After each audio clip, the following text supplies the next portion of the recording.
Yeah, there was one of the SEC classics, right? Two teams just battling.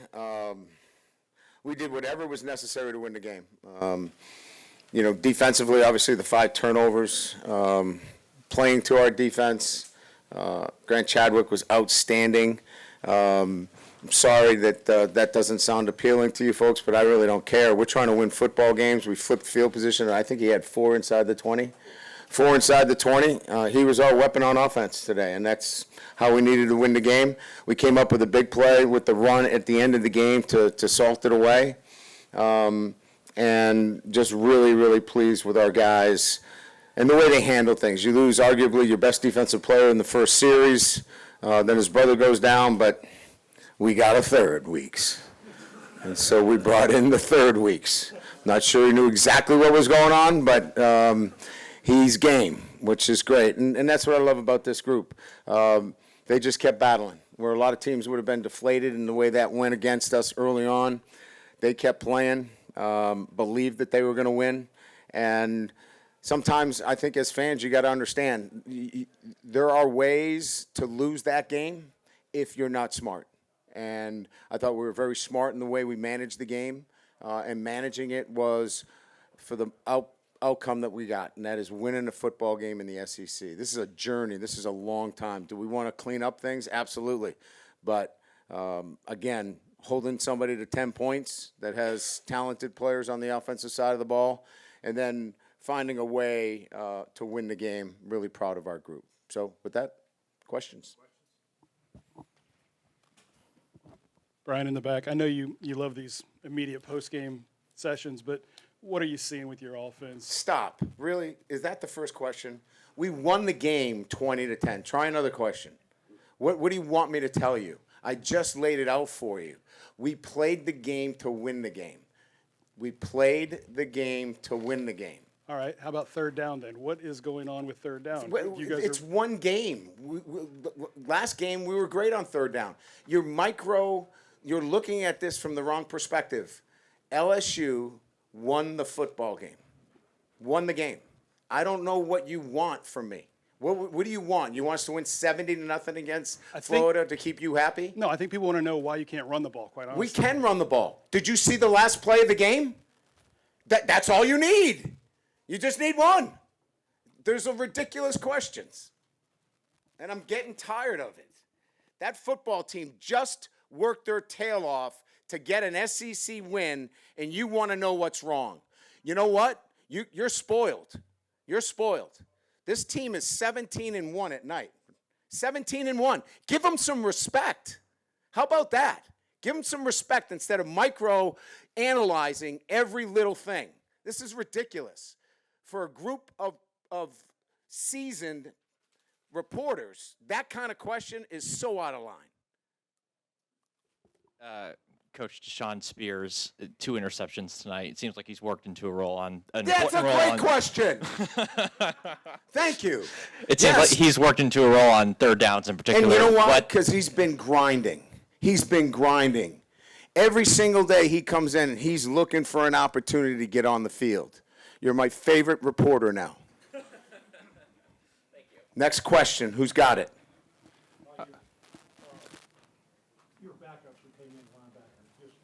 Another great question. An incredible question. We played Ty Singleton. How many snaps has he had? Maybe 3. He's had 3 snaps all year. And the kid came in there game and playing. Devon Keys had to play the whole game. Zach Weeks, he doesn't even know where the Cox Center is for academic support. I mean, and he went out there and he flew around. I see it so differently than you guys. You want to immediately attack it. I love what they did tonight. They found a way to win. And if you guys don't like that, I really don't care. Because I'm so happy for those guys because they're in there singing because they worked their tails off tonight. And that's the point. I'm not trying to embarrass you, but it was a stupid question. Brian, another defensive question, actually. 5 interceptions. Hey, over here. Thank you. Is there something that was maybe a through line through those interceptions that y'all were able to maybe affect DJ Lagway in some way to kind of make that happen? Well, the way as it you did? saw, he was never settled in the pocket, right? We were moving that pocket where there was great pressure. And so he could never settle and be in rhythm. Most of those picks were out of rhythm throws. And that was the game plan, is to get him out of rhythm.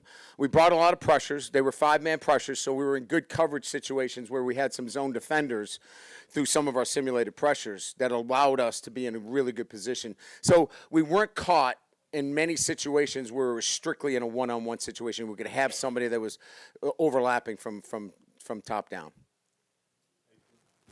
Hey, Coach, your big tight end had a real nice long catch. He did. Another great question.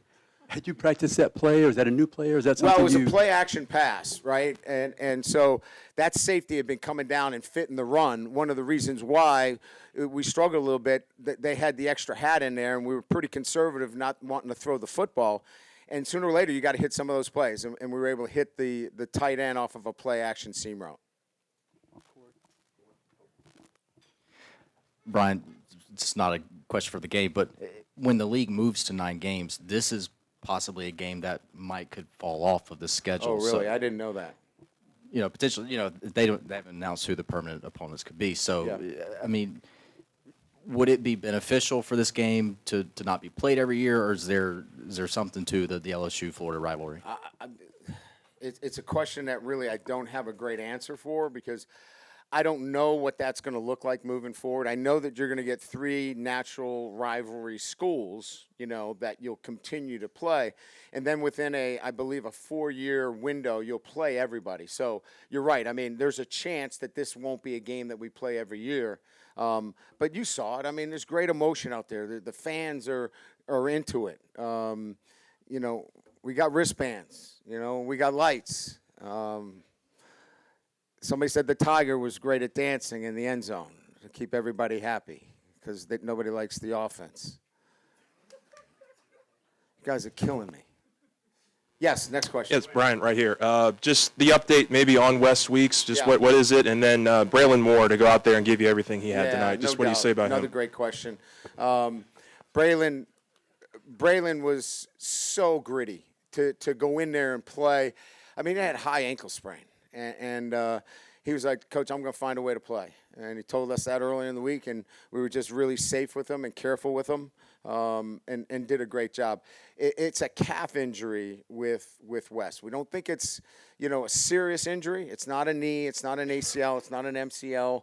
But it was a calf injury, and he couldn't really put any pressure on it. So, our doctors felt it was prudent that if he couldn't put enough of pressure on there, he was not going to be effective for us. In the back, Pickett, his interception, the 5th one of the ball game, just to see everybody, the celebration and what it meant for the freshmen to have. He came out of the 3rd row, didn't he? I mean, that's length. And look, he's got great instincts. The guys were excited that he made the play. And I'm excited for him as a freshman to make that kind of play. But, PJ played great. I mean, anticipating slant routes that we gave up last year, you know what I mean? And just being there. Mansour continues. I don't even know why you would throw over there. He's in great position. So I just think it was, great coverage on the back end, really disruptive up front, that DJ was moving most of the time trying to make those throws. Coach, I know you have not over here.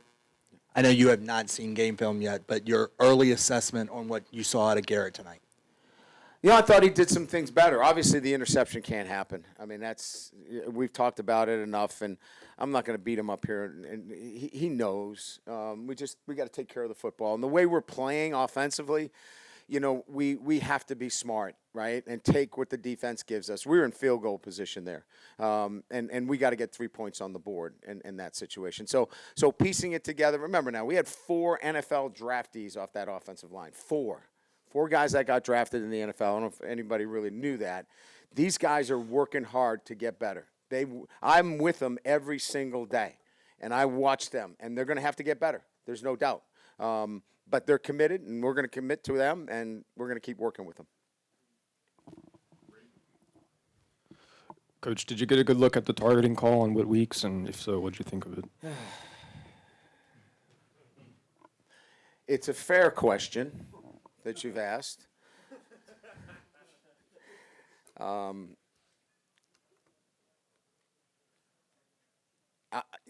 come at it from a different perspective. I think when you become a runner and you duck your head, that targeting is not what we're looking for. It doesn't this is not my call, but I think from a national standpoint, that's the one area that I've always had a problem. When you become a runner and you drop your head, then the crown is susceptible to hitting somebody as a runner. If he's a receiver, if he's defenseless, if any of those other things come up in targeting, I get it. I just have a hard time with this one.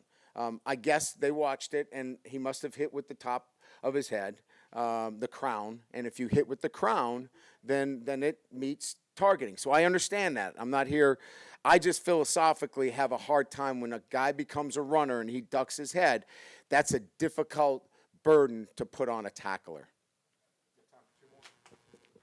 Coach, before I ask it, is a question on Aaron Anderson fair? Is that a fair question for me to ask? Listen, I'm not gonna start grading before the question comes out. Bring it out, and then we'll grade. In his time here at LSU, he's grown so much, and he was huge for you guys tonight on third down. Can you talk about what you've seen from him over the last couple of years as he's developed in your program? Maturity, accountability, responsibility, number of different things. He had a weight training at 7 a.m. He was told he had tutoring at about 6:45. Came in early, got his weight training in, and went to tutoring. That would have never happened before. I just love the growth of the young man, the maturity, what he's doing off the field. And so I just have a different perspective than you guys. I love what they're doing. They're working their tails off. We're not perfect. But we're going to make progress every single day. And we're going to, play to a great defense that we have right now, and we're going to keep working to get better on offense so Cobble can ask some questions next week. Congratulations on the win, Coach. Jacques, very good this time. Go ahead, ask your question now. You scored one offensive touchdown. Yes. Nothing wrong with that. Thank you. And you win the game. Have you ever won a game here with only scoring 9 points? Earthquake game was 7-6. That was a long time ago. Well, what's that? 5-0 game. Okay. So we've been down this road before. We scored 20. That's right.